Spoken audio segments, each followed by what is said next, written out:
नमस्कार पार्थ, मैं आपका सारथी विनय स्वागत करता हूं आपके प्यारे से परिवार आईक्यू का। आशा करता हूं, विश्वास करता हूं आप अच्छे होंगे, अपना ध्यान अच्छे से रख रहे होंगे। एक बार सभी दोस्त बताएंगे कि आप कैसे हैं। उम्मीद है अच्छे हैं, अपना ध्यान अच्छे से रख रहे हैं। और फिर उसके बाद हम लोग अपनी प्यारी सी क्लास और अच्छी सी क्लास इतिहास शुरू करते हैं। इतिहास में हम लोगों ने गुप्त वंश को पढ़ना शुरू किया था। गुप्त वंश में हम लोगों ने बड़े अच्छे से चंद्रगुप्त को खत्म किया और आज सेकेंड को खत्म किया था। और आज जो हम लोग चंद्रगुप्त के ही बेटे कुमार गुप्त के बारे में पढ़ना शुरू करेंगे। इसके गुप्त वंश के बारे में हम लोग पढ़ रहे थे, गुप्त वंश।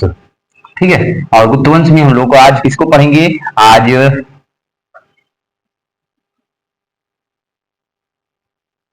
हम लोग पढ़ेंगे किसको? कुमार गुप्त के बारे में। कुमार गुप्त।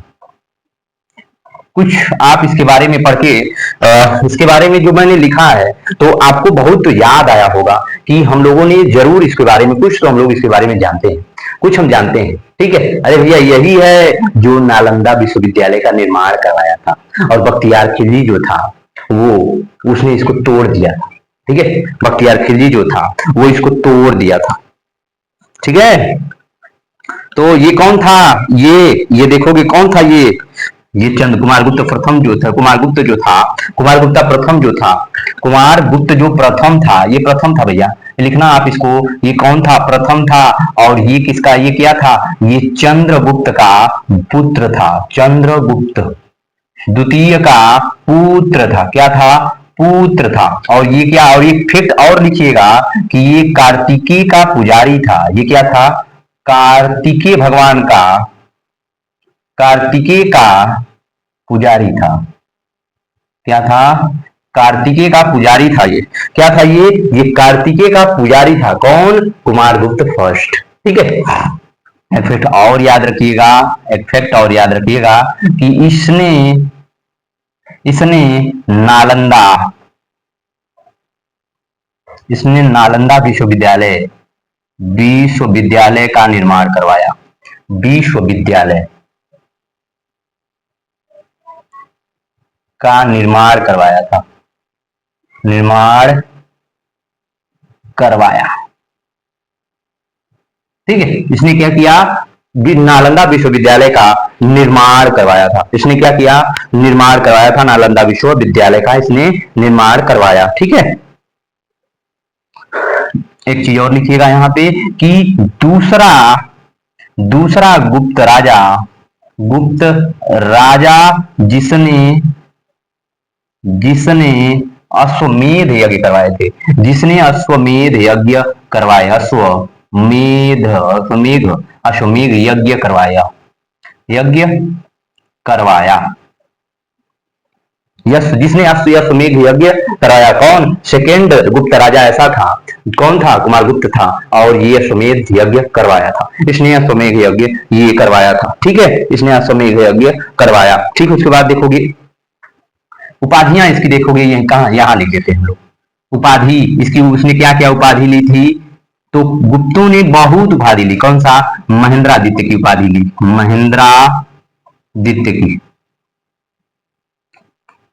महेंद्रादित्य की उपाधि ली।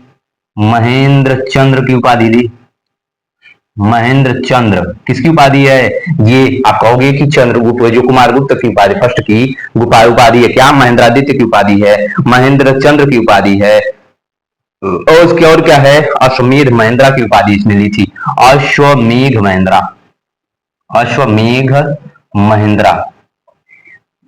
महेंद्रा की इसने अश्वमेघ महेंद्रा की उपाधि इसने ली थी। इसने अश्वमेघ महेंद्रा की भी उपाधि ली थी। ठीक है, और फिर उसके बाद आ जाते हैं कि इसने क्या क्या इसने कौन कौन सा अभिलेख लिखवाए। इसने कौन कौन सा अभिलेख लिखवाए थे ये भी हम लोग देख लेते। कौन कौन से इसने अभिलेख लिखवाया? तो आप देखोगे तो कौन सा? गढ़वा अभिलेख।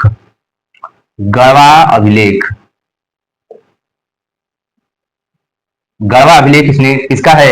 ये गढ़वा अभिलेख देखोगे तो किसका है? कुमार गुप्त का है। ठीक है, ये कहां पे है? इलाहाबाद में है। इलाहाबाद गढ़वा अभिलेख कहां? इलाहाबाद उत्तर प्रदेश में है। फिर उसके बाद गढ़वा अभिलेख, और फिर उसके बाद एक अभिलेख और आता है। कौन सा? एरण अभिलेख है। कहां? एरण है नहीं, विल्सन अभिलेख है। कौन सा? विल्सन अभिलेख। विल्सन अभिलेख, विल्सन अभिलेख, विल्सन अभिलेख किसने लिखवाया? विल्सन अभिलेख किसने लिखवाया? विल्सन अभिलेख कुमारगुप्त फर्स्ट ने लिखवाया था। ये एटा जिले में है, उत्तर प्रदेश में। एटा जिले में उत्तर प्रदेश में स्थित है ये दोनों, ठीक है। गढ़वा अभिलेख कहाँ पे है? गढ़वा अभिलेख इलाहाबाद के उत्तर प्रदेश में है। विल्सन अभिलेख कहाँ पे है? ये एटा के उत्तर प्रदेश में है। एटा के उत्तर प्रदेश में है। कौन सा? विल्सन अभिलेख है। फिर उसके बाद अन्य अभिलेख जो देख लेते हैं कौन कौन से हैं। अन्य अभिलेख किसके? कुमारगुप्त के अन्य अभिलेख के बारे में जान लेते हैं कौन कौन से हैं, ठीक है। फिर उसके बाद देखोगे मंदसौर अभिलेख कौन है मध्य प्रदेश में? कौन सा? मंदसौर, मंदसौर अभिलेख, मंदसौर अभिलेख आ जाता है। अभिलेख, मंदसौर अभिलेख कौन है? ये मध्य प्रदेश में है। मंदसौर अभिलेख कहाँ पे है? मंदसौर अभिलेख कहाँ पे? कुमारगुप्त का जो मंदसौर अभिलेख कहाँ है? ये मध्य प्रदेश में है। मंदसौर, कुमारगुप्त का मंदसौर अभिलेख कहाँ है? मध्य प्रदेश में है। तुमाम अभिलेख कौन है? तुमाम, तुमाम अभिलेख, अभिलेख ये भी कहाँ पे है? ये भी मध्य प्रदेश में है। जो तुमान अभिलेख कौन है? तुमान अभिलेख कहाँ पे है? ये भी मध्य प्रदेश में है, ठीक है। तुमान अभिलेख, तुमान अभिलेख कहाँ है? तुमान अभिलेख ये देखोगे ये भी तुमान अभिलेख ये भी ग्वालियर के, ग्वालियर, ग्वालियर मध्य प्रदेश में है। ये भी ग्वालियर के मध्य प्रदेश में स्थित है। ये भी कौन है? तुमान अभिलेख कहाँ है? ग्वालियर के मध्य प्रदेश में स्थित है। तो उदयगिरी अभिलेख उड़ीसा में है। और उदयगिरी अभिलेख कहाँ है? उदयगिरी अभिलेख, उदयगिरी अभिलेख, उदयगिरी अभिलेख, अभिलेख कहाँ है? उड़ीसा में है। उदयगिरी अभिलेख कहाँ है? उड़ीसा में स्थित है। उदयगिरी का अभिलेख, उदयगिरी कहाँ अभिलेख है? जो कुमारगुप्त का उदयगिरी अभिलेख कहाँ है? उड़ीसा में है। और एक सांची अभिलेख मिलता है मध्य प्रदेश में। एक कहाँ है? सांची का अभिलेख है, जो सांची अभिलेख, ये सांची अभिलेख जो है ये भी मध्य प्रदेश है। ये भी कहाँ है? मध्य प्रदेश में है। मध्य प्रदेश में है। ये भी कहाँ है? मध्य प्रदेश में स्थित है सांची का अभिलेख, ठीक है। तो इसने कार्तिकेय, खड़गधारी, खड़गधारी, अश्वमेध, गरुड़, अवरा जो है, अश्वारोही, गजारोही और खड़ जो है, खंग जो है, निहत्ता प्रकार, खग निहत्ता प्रकार के सोने के सिक्के जारी किए थे। तो एक चीज और देखिए, याद करो, इंपॉर्टेंट है, यहाँ पे लिख देना, इंपॉर्टेंट करके लिखना कि इसने गरुड़, इसने देखोगे इसने क्या किया? इसने गरुड़ प्रकार के, कार्तिकेय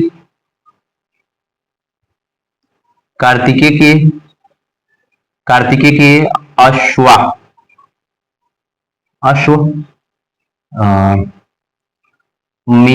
अश्वमेघ प्रकार के, अश्वमेघ प्रकार के, देखोगे अश्वमेघ प्रकार के, खड़गधारी प्रकार के, अश्वमेघ, खड़गधारी,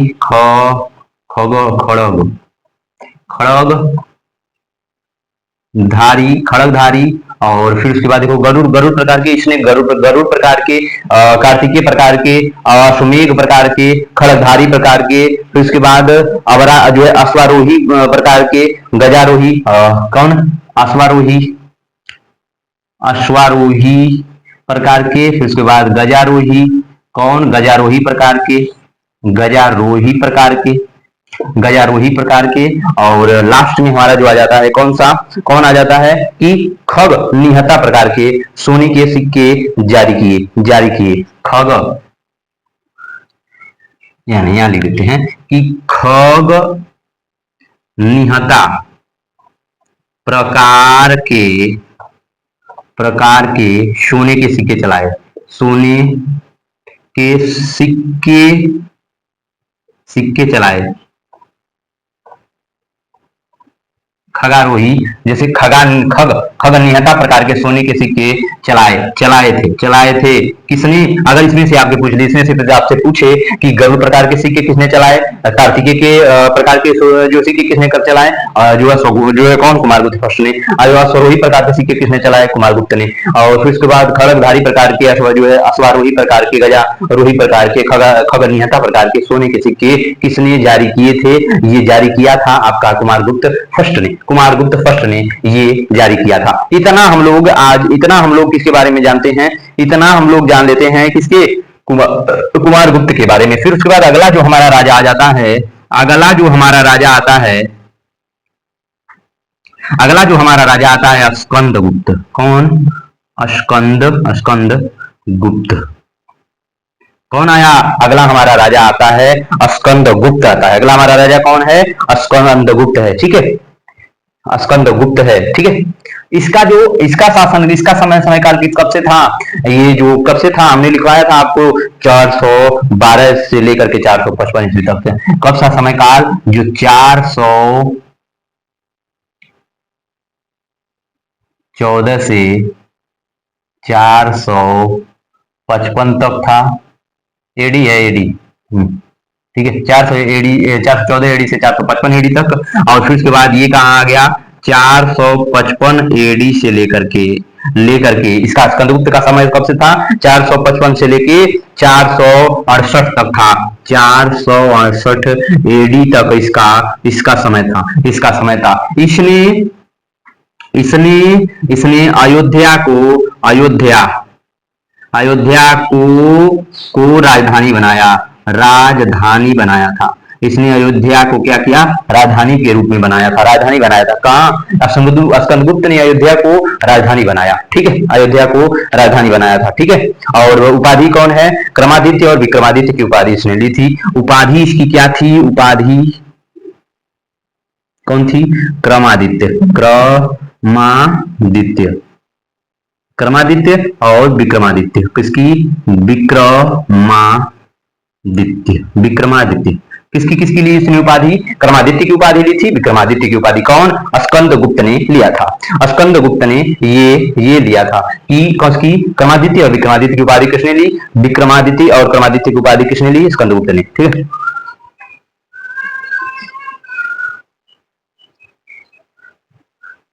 इसके समय में हुड़ों का आक्रमण हुआ। इसके समय में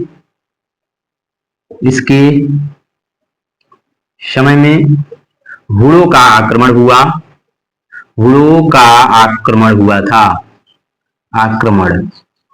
हुआ। आपसे ये बस यही पूछेगा और कुछ नहीं पूछेगा। आपसे बस ये पूछेगा कि हुड़ों का आक्रमण किस राजा के समय हुआ था। आप बिना किसी हिचकिचाहट के कहिएगा स्कंदगुप्त के शासन में काल में। स्कंदगुप्त गुप्त वंश का शासक था, गुप्त वंश का राजा था, गुप्त वंश का राजा था। ठीक है, राजा था। फिर उसके बाद अगला हम देख लेते हैं कौन सा? सुदर्शन झील का पुनः निर्माण करवाया। इनको इंपोर्टेंट करके लिखिएगा, यहाँ पे इंपोर्टेंट करके लिखिएगा कि इसने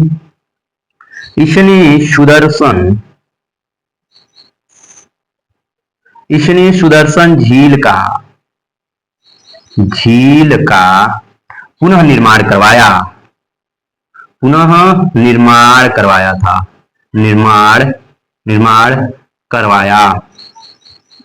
इसने क्या किया? इसने सुदर्शन झील का पुनः निर्माण करवाया था। कौन? स्कंदगुप्त ने। किसने सुदर्शन झील को बनवाया? सुदर्शन झील को बनवाया था चंद्रगुप्त मौर्य ने। मौर्य वंश का जो संस्थापक था उसने निर्माण करवाया था। और पुनः निर्माण किसने करवाया?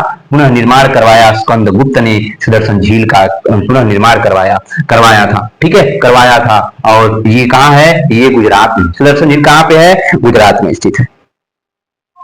अन्य शासक देखोगे कौन कौन आते हैं? अन्य शासक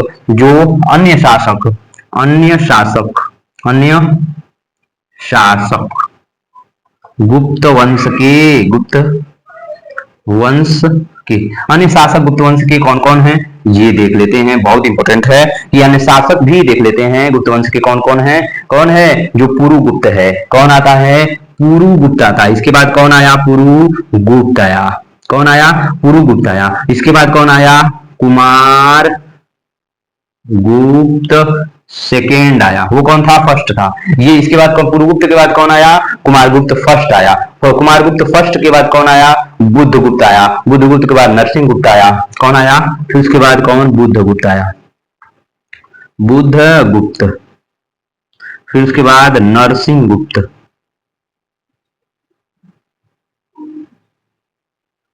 नरसिंहगुप्त आया। ठीक है, बुद्धगुप्त आया। फिर उसके बाद नरसिंहगुप्त आया। और फिर उसके बाद नरसिंहगुप्त के बाद बालादित्य आया, फिर कुमारगुप्त थर्ड आया जिसे विष्णुगुप्त कहा जाता है। बालादित्य आया, कौन? बालादित्य, बालादित्य, ठीक है। बालादित्य के बाद कौन? नरसिंह गुप्त आया। बालादित्य के बाद कौन आया? कुमारगुप्त थर्ड आया, कुमार गुप्त थर्ड, जिसे विष्णुगुप्त कहा जाता है, जिसे विष्णुगुप्त कहते हैं, जिसे विष्णुगुप्त कहते थे। फिर उसके बाद कौन आया? फिर उसके बाद कौन आया? फिर उसके बाद भानुगुप्त आता है, और भानुगुप्त लास्ट शासक है। कौन? उसके बाद कौन? भानुगुप्त आया, भानुगुप्त, गुप्त लास्ट शासक। कौन? लास्ट गुप्त शासक। लास्ट गुप्त शासक कौन था? भानुगुप्त था। अब हम लोग कहां पे आ जाएंगे? अब कल से हम लोग किसके बारे में पढ़ेंगे? कल हम लोग वर्धन वंश के बारे में पढ़ेंगे, ठीक है। अंतिम राजा कौन था गुप्त वंश का? भानुगुप्त था। कैसी लगी वीडियो बताइएगा, और अपना फीडबैक जरूर दीजिएगा। इस परिवार को और इस चैनल को आप सपोर्ट करिए प्लीज, निवेदन है। और एक दिन मैं भी आपको सपोर्ट करने के लिए तैयार हो जाऊंगा, ठीक है। ये चैनल बना है आप ही के लिए, और आप भी इसी को सपोर्ट करिए। मिलते हैं कल, अपना ध्यान रखिएगा, ख्याल रखिएगा किसी नए टॉपिक के साथ। नमस्कार भारत।